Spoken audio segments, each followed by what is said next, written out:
प्रश्नोत्तर सत्संग माध्यम से आज एक प्रश्न आया है। जगबंधु साहू बालेश्वर उड़ीसा से। उनका प्रश्न है कि महाराज, क्या नाम जप करने वाले को दान पुण्य पर उपकार ये सब करना चाहिए कि नहीं? कि ना पर उपकार दान पुण्य सब तो पुण्य है, स्वर्ग जाता है।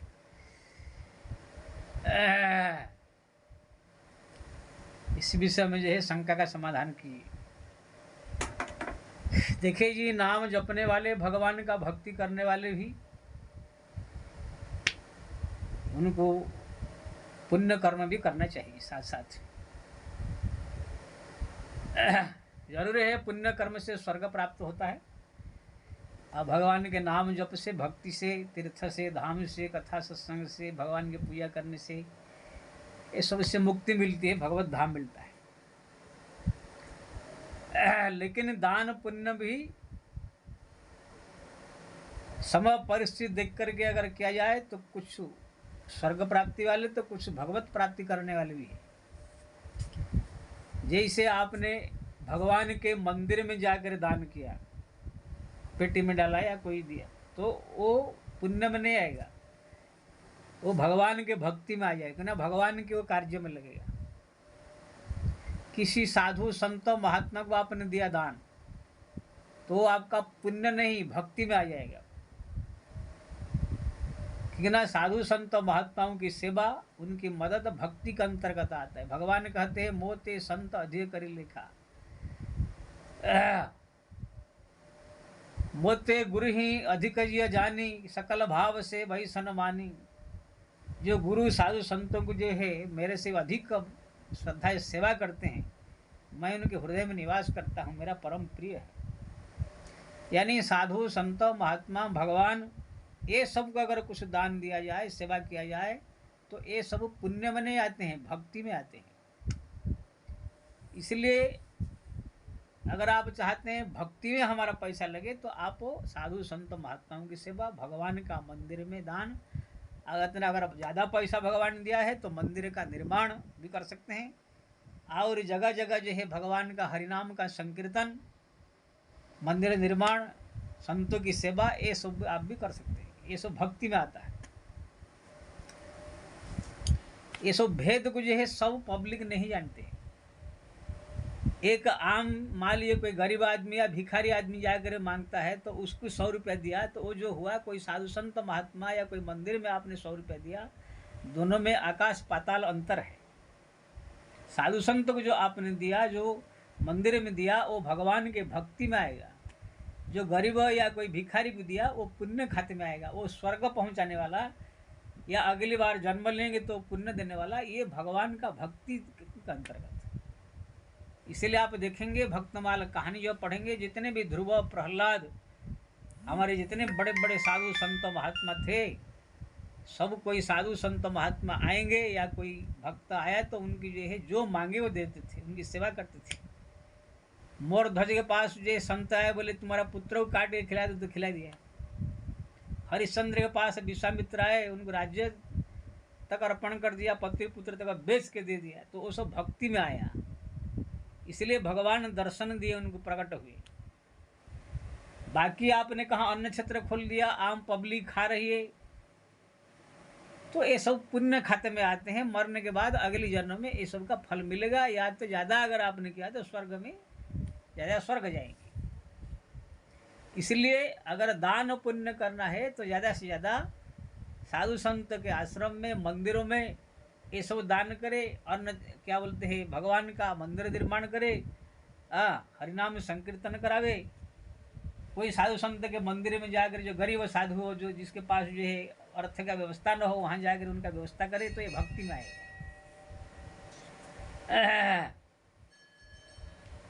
लेकिन भक्ति के साथ साथ और आम पब्लिक का, जो गरीब जनता है, उनका भी सेवा करनी चाहिए। क्योंकि ना आपका इसी जन्म में मुक्ति हो जाएगा, भगवान के धाम में चले जाएंगे, तो ये कोई गारंटी तो आपका है नहीं।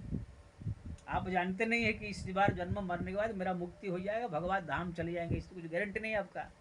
हो सकता है कि दोबारा जन्म होवे, तो जन्म होने के बाद आप जो दान पुण्य सब किए होंगे, गरीबों को और दूसरे असहाय व्यक्ति को, वो भी पुण्य आपको जो है अगले जन्म में प्राप्त हो जाएगा। अब बाकी भक्ति का फल तो अपार है, वो मिलेगा ही है। लेकिन अगर आपने दान पुण्य गरीबों को और अन्य जनता को अगर सहयोग किया है तो उसी का एक फल आपको अगले जन्म में प्राप्त हो जाएगा। इसलिए भगवान का भक्ति करने वाले को नाम जप को चाहिए। नाम जप के साथ साथ साधु संत की सेवा, भगवान के मंदिर की निर्माण, भगवान के मंदिर में जाकर कुछ सहयोग, हरिनाम संकीर्तन का आयोजन, भगवान की कथा कीर्तन का आयोजन है।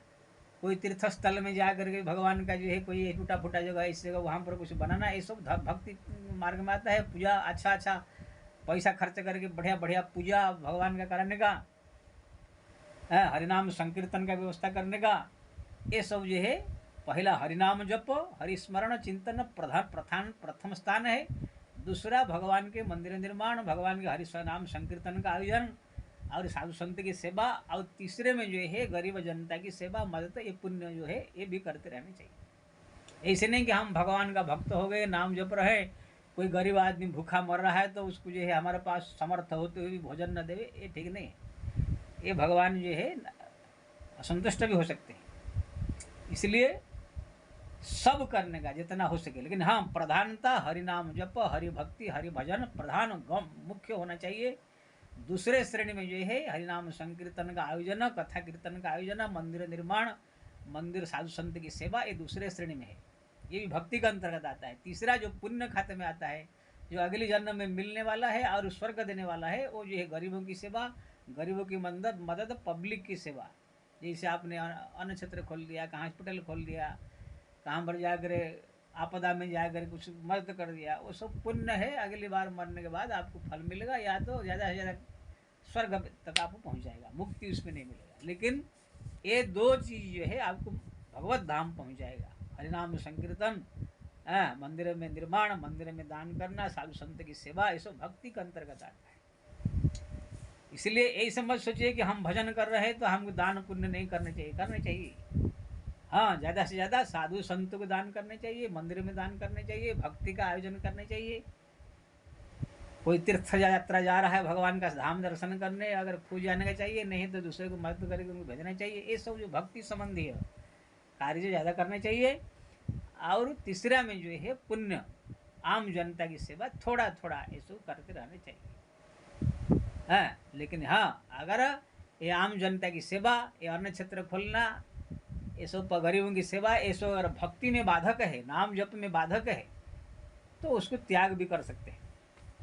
मान लीजिए किसी ने अन्न क्षेत्र खोल दिया, आम पब्लिक आकर खा रहे हैं, और उसी का व्यवस्था करने में कितने चावल आया, कितना दाल आया, कितना आटा आया, ये सब करने व्यवस्था करने में आपका 10-10 घंटा 8-8 घंटा उसमें बीत जाता है, नाम जप करने को टाइम नहीं मिल रहा है, तो समझ लीजिए वो जो धर्म आप कर रहे हैं पुण्य, वो आपके भक्ति में बाधक हो गया, नाम जप में बाधा हो गया।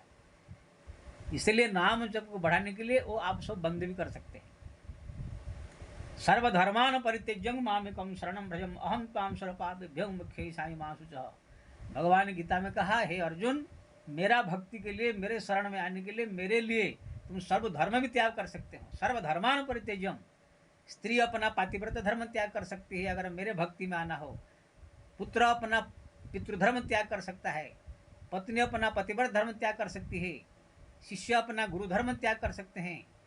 कोई भी दो धर्म नियम है, अगर भक्ति में बाधक है, भगवान के भजन में बाधक है, वो सब त्याग करके भक्ति करनी चाहिए। लेकिन जब तक बाधक नहीं है तब तक त्याग करना उचित नहीं है, तो फिर अपराध हो जाएगा। इसलिए पुण्य कार्य जो है, जो गरीबों की सेवा, पब्लिक की सेवा, जितना हो सके थोड़ा बड़ा करे, भक्तों को जो है करना चाहिए। बाकी साधु संत की सेवा, मंदिर निर्माण, हरिनाम संकीर्तन का आयोजन, कथा कीर्तन का आयोजन, ये सब ज़्यादा करने चाहिए। पैसा अगर भगवान ने दिया है, बाकी ज़्यादा से ज़्यादा समय हरिनाम जप करने चाहिए।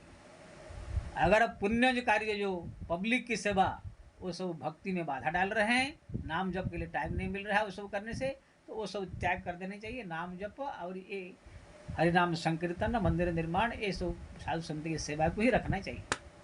कितना बड़ा भक्त हो जाए, ध्रुव प्रहलाद जैसे, साधु संत की सेवा ये सब कभी त्याग नहीं करना चाहिए। हरिनाम संकीर्तन, पूजा पाठ, ये सब कभी त्याग नहीं किया जाता है। इसलिए आप देखेंगे ध्रुव प्रहलाद से लेकर पांडव तक सब ने कोई भी साधु संत महात्मा अगर उनके जीवन में आया है घर में, तो वो लोगों ने सब कुछ जो है कार्य बंद करके उनका सेवा किया है।